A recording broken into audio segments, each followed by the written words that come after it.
এবার পবিত্র ঈদ উল আজহায় কুরবানি দেওয়া লাখ টাকা দামের গরুর চামড়া বিক্রি করতে হয়েছে মাত্র ৩০০ টাকায়।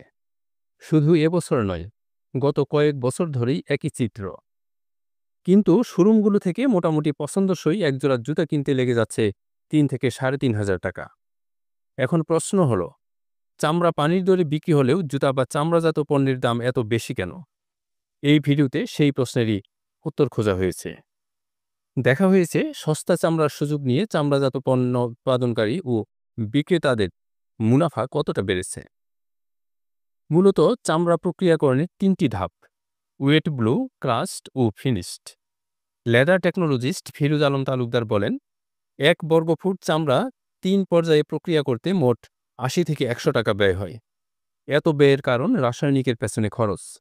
চামড়ায় ৩০ থেকে ৪০ ধরনের রাসায়নিক ব্যবহার করতে হয়।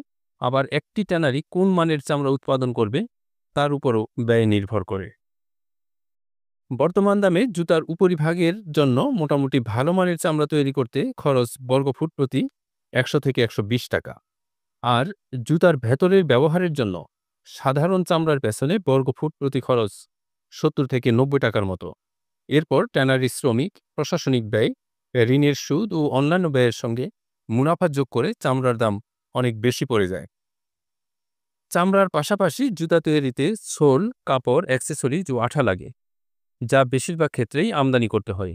তাছাড়া আছে মার্কেটিং এবং শোরুম খরচ, খাতে আছে পরিবহন খরচ। অন্যদিকে চামড়ার দাম কমলেও মজুরি, বেতন, জ্বালানির দাম, ভাড়াসহ অন্যান্য ক্ষেত্রে খরচ দিন দিন বাড়ছেই।